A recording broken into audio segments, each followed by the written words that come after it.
আপনার ভিউয়ারদেরকে বলেন এগুলো কি আমাদের ভাই মাছ ধরে ফেলছে। ওয়াও, কমেন্টে চেনা যাচ্ছে না আসলে, তারা জানাবে যে এগুলো কি মাছ। ও অনেক মাছ, অনেক মাছ। চলে আসছি ধরতে চরকুকরি মুকরি, এটা একটা বাগানের ভিতরে। তো অনেকদিন পরে আসার ইচ্ছা ছিল, তো ঈদে সময় পাচ্ছি না, তো ঈদ মৌসুমে আসলাম সবাইকে নিয়ে। তো আমাদের সাথে অনেক ভাই বেড়াতে আসছে, তো নোমান ভাইও আছে আমাদের সাথে। নোমান ভাই একটু দেখাও। না না, নেটওয়ার্ক নেই।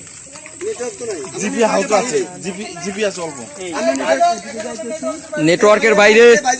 সবাই এখানে একটু দাঁড়ান, সবাই একটু ছবি করি। আমরা এখন একটা ছবি নেব সবাই মিলে, গ্রুপ ফটো। একটা পুরোটা গভীর এই জঙ্গলের ভিতরে আপনার হরিণ আছে, বানর আছে, বাঘ আছে। দুঃখের ব্যাপার হলো আমাদের সাথে কিছুই দেখা মিলতেছে না। আমরা এখন কিছুই দেখতে পাচ্ছি না। আমরা দেখার আশা ভিতরের দিকে যাচ্ছি, দেখি আমাদের ভাগ্যে কিছু মিলে কিনা। অনেক কষ্ট করে আগানো লাগতেছে। ডালি মৌসুমে আসলে সবচেয়ে ভালো, কারণ কি এখন তো লুট কাদা বেশি। ডালি মৌসুমে আসলে এগুলো সব শুকনো থাকে, তখন হাইটাও মজা পাওয়া যায় অনেক। তখন হাঁটতেও মজা পাওয়া যায়। আর এখনকার সমস্যা রয়েছে যে কাদা বেশি। এখানে আসলে অবশ্যই জুতা যার যার বোটে রেখে আসতে হবে, না হলে জুতা আর জুতা থাকবে না। এই পাশে আমাদের পাশে একটা সরু খাল আছে, যেটা দেখতে আসলে খুবই সুন্দর। বনের কোল ঘেঁষে এভাবে সরু খাল এবং পানির প্রবাহিত, এটা সত্যিকারে দেখতে খুবই ভালো লাগার বিষয়, যে পানিটা কি সুন্দরভাবে যাচ্ছে।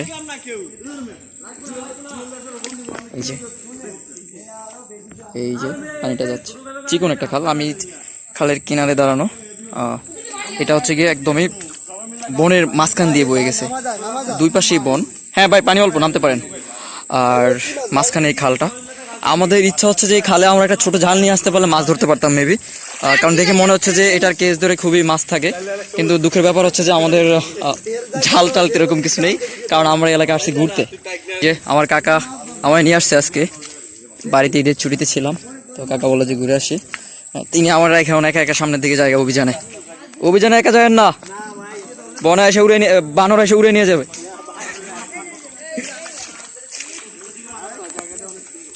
হ্যাঁ অনেক সুন্দর, মন ভালো হওয়ার মতো। বন আসলে বন আর পাহাড়, এই দুইটা নিয়ে কোনো কিছু বলার নাই। এর ভিতরে একটাই কষ্ট কি ভিতরে নিচে হ্যাঁ পায়ে খুব সাবধানে হাঁটা লাগবে। আর মহিলা হতে বলার নেই, অনেক কষ্ট করে হাঁটা লাগবে তাদের। পুরুষরা হচ্ছে কি তাদের শরীরে। এদিকে সামনে খুবই ঘন বন এবং কাটা, অলরেডি কাটার আঘাত খাইছিলাম। ওফ পায়ে। সামনে খুবই ঘন বন এবং অন্ধকার হয়ে আসতেছে। সূর্য একবারে শেষের দিকে, একটু একটু আলো এখনো দেখা যায় পশ্চিম। আমরা নির্ধারিত ধরতে, যার কারণে আমরা হচ্ছে কি কোন দিকটা উত্তর কোন দিকটা পশ্চিম আমরা বুঝতে পারতেছি এই সূর্যের আলোর কারণে। না হলে এই গভীর বনে আসলে বোঝার কোনো ওয়ে নাই যে কোন দিকে পশ্চিম, কোন দিকে পূর্ব, কোন দিকে উত্তর, কোন দিকে দক্ষিণ। আমরা বেশি দূর যাব না, কারণ তাহলে আমরা ফিরতে পারবো না, আমরা আউলে যাব। যার কারণে আমরা এখন চলে যাব। ওই যে আমাদের অলরেডি সিগন্যাল দিচ্ছে। আমরা আসলে বেশি দূর আসি নাই, মাত্র 10 মিনিটের মতো হাঁটছি ভিতরে। কোনো নেট নেই এখানে, কিন্তু কোনো সিমের নেট পাওয়া যায় না। গ্রামীণ সিমে কোনো রকম অন থাকে, কল আসবে, কিন্তু ডাটা একদমই পাওয়া যাবে না। আমাদের সিগন্যাল দিচ্ছে চলে যাওয়ার জন্য, আমাদের বোট চলে যাবে। এই যে কাঁকড়া, অনেকটা লাল কাঁকড়ার মতো, এটা কুয়াকাটা কি আমি লাল কাঁকড়া ধরছিলাম, ওই যে অনেকটা লাল কাঁকড়ার মতো ওই দূর দিতেছে। ওকে, আমরা এখন চলে যাব আমাদের বোটের কাছে। আমাদের বোট অলরেডি আমাদের কাছে সিগন্যাল দিছে সাউন্ড করে, সো আমাদের এখনই হচ্ছে কি ফিরতে হবে। সবাই ফিরতেছে, আমি দেখি একটু খাল দিয়ে হাঁটতে পারি কিনা। খাল দিয়ে হাঁটতে আমার ভালোই লাগে, ভয় লাগে আবার যে সাপটা বাসে কিনা। ও খুবই কষ্ট হাঁটতে, খুবই কষ্ট, খুবই হাঁটা যাবে না এখান দিয়ে। থালা দেখুন, খুবই সুন্দর একটা জায়গা। এভাবে দুই পাশে বন আর মাঝখান দিয়ে খাল, তাও চিকন একটা খাল। এটা দেখা যে কি একটা সুন্দর জিনিস, তা আসলে না আসলে ফিল করা যাবে না। আমাদের ভোলা, মাশাআল্লাহ, ভোলা চরফ্যাশন সবচেয়ে সুন্দর জায়গা। চরফ্যাশনের এরিয়াগুলোতেই মূলত ভোলার পর্যটন এরিয়াগুলো সবই এইদিকেই, তো আপনারা এইদিকে আসতে হবে, দেখতে হবে। এই যে আমাদের ভাই, ভিউয়ারদেরকে বলেন এগুলো আমাদের ভাই মাছ ধরে ফেলছে। ওয়াও, কমেন্টে চেনা যাচ্ছে না আসলে, তারা জানাবে যে এগুলো কি মাছ। ও অনেক মাছ। তার মানে এখানে এই মাছগুলো আমরা জাল থাকলে অবশ্যই আমরা মাছ ধরতে পারতাম। আমি যেটা একটু আগে বলছিলাম যে এখানে মাছ থাকার সম্ভাবনা আছে, আসলেই তাই। তারা হাত দিয়ে ধরে ফেলতেছে, তার মানে জাল থাকলে কি পরিমাণ মাছ থাকতো আপনারা দেখতে পারতেন। এটা অনেকটা সুন্দরবন ক্যাটাগরির বনটা, ম্যানগ্রোভ বন পুরোটাই। জাস্ট এইদিকে ওই প্রাণীগুলো এখনো দেখা যায় না, হয়তো গভীরে গেলে দেখা যায়, তো থাকতে পারে।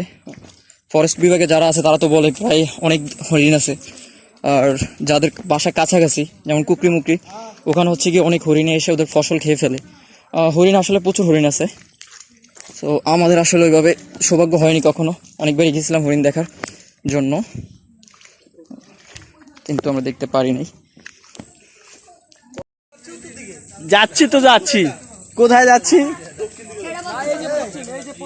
আমাকে লোকেশন হইছে খাল, এই যে খাল দেখা যাইতেছে, তার মানে এদিকে পশ্চিম, এই পূর্ব, আর পশ্চিমের বাদিকে থাকে হলো যে দক্ষিণ।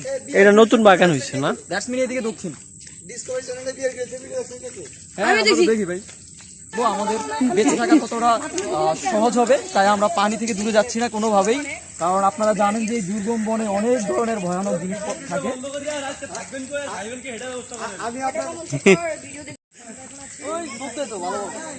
এটি ধরা সম্ভব না। লাল কাঁকড়ার মতো। হ্যাঁ, এই লাল কাঁকড়ার মতো না, জায়গা একেবারে সুন্দর, খারাপ না ভাই। অবশেষে কাঁকড়া ধরা হয়েছে। আমাদের দলের সদস্য অনেক, প্রচুর পরিমাণ।